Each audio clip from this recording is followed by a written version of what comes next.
Hello everyone, welcome back to another video with On Point Politics, and today we're going to be looking at Donald Trump versus Joe Biden because we're actually going to look at my national average, right, for 2020, because we currently have an average for 2024 which shows Trump and Harris, in a tight race. Trump is ahead by about 2 points. I'm going to talk about the update that I made to the average today, which kind of lowered the undecided number by quite a bit. But before we do that, make sure to hit the like button and to subscribe if you want more content just like this. And so right now I have essentially implemented a few things. Number one, I am grading pollsters on the amount of undecideds they have. So the less undecideds they have, the higher score they get. And so when that was implemented today, Harris actually gains about a point in the polling data pretty much. Trump basically stays where he's at, and undecideds basically drop, and everyone else basically stays where they're at. So when you account for undecided voters and kind of weighing pollsters that have less undecideds because they may be a little bit more,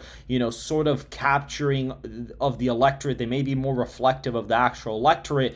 Harris does end up at 45%, which is around what her job approval, or not her job approval, but what her favorability rating is at, believe it or not. And Trump is staying right around that 47.4 percentage point margin, and Kennedy is in our average, but we're going to leave him in because we're going to see where his support dilutes to over time. That's the important part to note. We're going to see where his support goes over time as the average continues to move closer to November 5th. But what we see here is that I've applied the same methodology that I've done to 2024 to my 2020 average.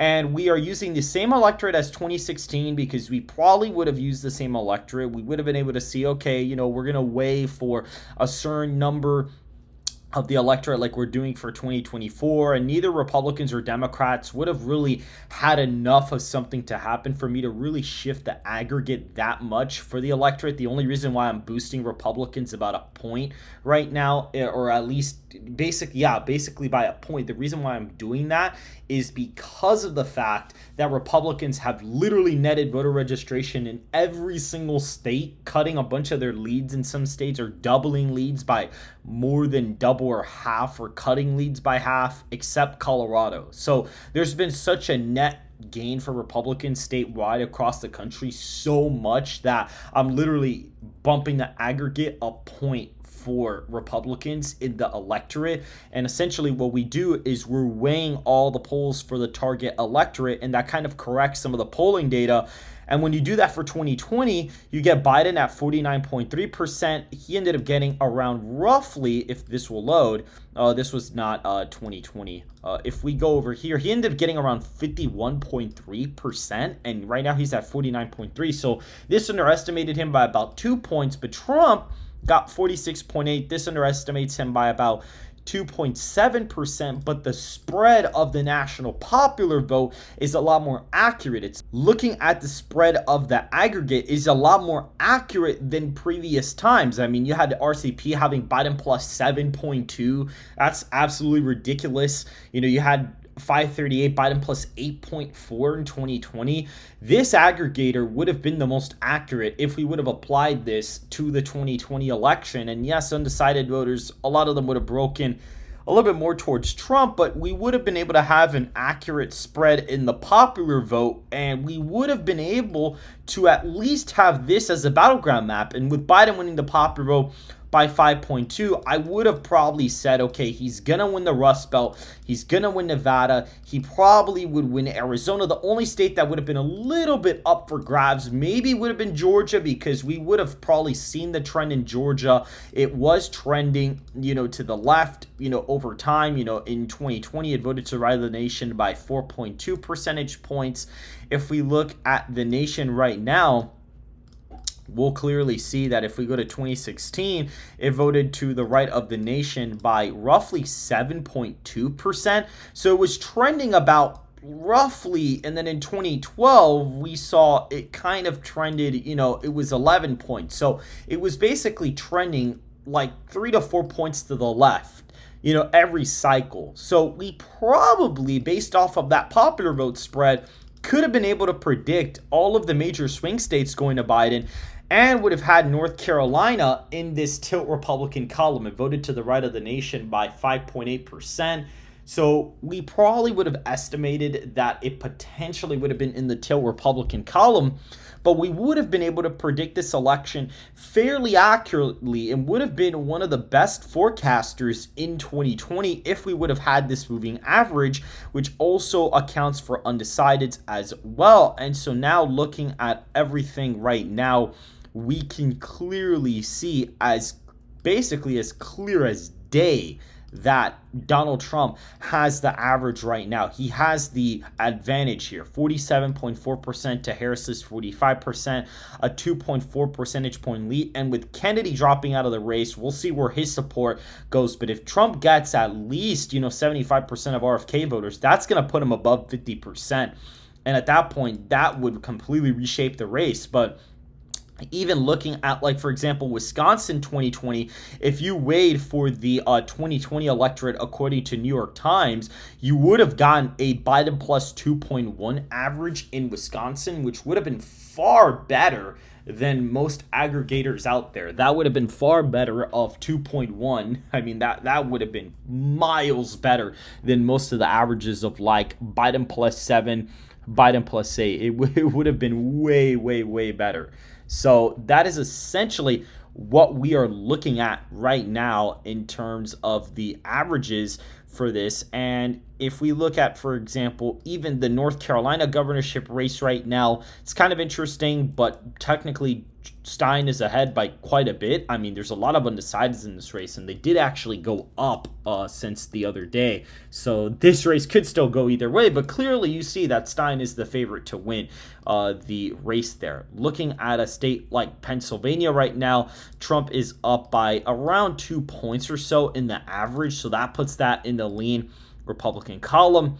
Michigan right now, Trump is up in the average. He did go down a little bit. Undecideds did go up quite a bit, but again, still in the lean Republican column. Wisconsin, on the other hand, actually improved for Trump. He is now leading a little bit over 5 points now in the average, which is pretty awesome. He's actually leading by quite a substantial amount. I think it may possibly be a little bit over a 5-point victory, which is crazy to see there.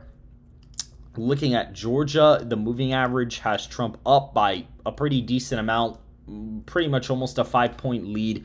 Or it's actually, no, it is above a 5-point lead, but it's almost like a 6-point lead at that.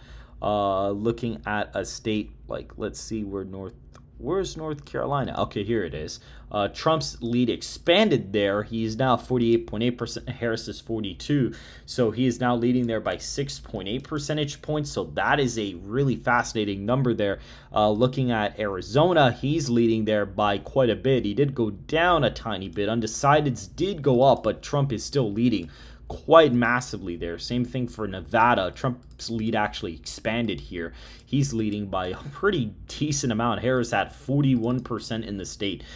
She's not going to get 41%, but I mean, she's polling very badly compared to, she's polling really badly right now. Florida, in this case, Trump expanded his lead here again.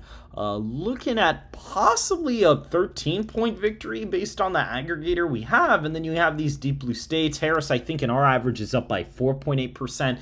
The bluest state in all of our averages, believe it or not, New Mexico. Harris is actually up by a tilt margin in New Mexico, which is really interesting. There's not a lot of polling data out of here. There may even be there's like literally 2 polls.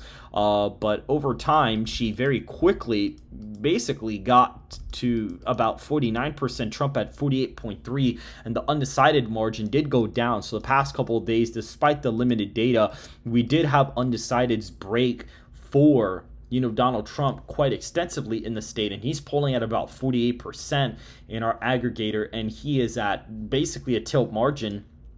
Same thing in Virginia. Virginia is a competitive race right now. I mean, both candidates gained, the third parties and undecideds went down, but Harris is only up by 0.5 point in the state of Virginia. Only by 0.5 point.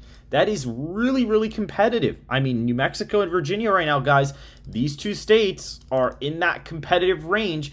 And New Hampshire right now is, in fact, believe it or not, actually a pretty decent victory for the former president right now. And this is with me actually weighing the aggregate down in half. So like the electorate, instead of it being R plus 8, it's pretty much R plus 4. So I literally cut the lead in half for the aggregate, and Trump is now leading by about a little bit over 2.1% in the state. Nebraska's second. If Trump's up in the popular vote by 2, he probably does lose Nebraska's second, and Maine at large is going to Harris in the average. So right now you would have like a 316 victory in the Electoral College. That's kind of what it's looking like right now in terms of what we have. And Trump is winning all the major swing states fairly easily, including the Sun Belt, and is winning in Wisconsin by a pretty big amount too. He's up there by a little bit over 5 points. So right now, Trump is in the driver's seat to win the election. Now, this doesn't mean get complacent, but for those people who want to falsely claim that Harris is up by 11 in Michigan or is up by ridiculous amounts in Georgia or North Carolina or even up in Florida or even competitive in Florida, to be honest, they're just full of lies. Guys, stick to this channel. I am providing the most accurate, honest election analysis that you can find anywhere on social media. Make sure to hit the like button, subscribe to the channel if you want more content just like this, and I will see you guys very, very soon.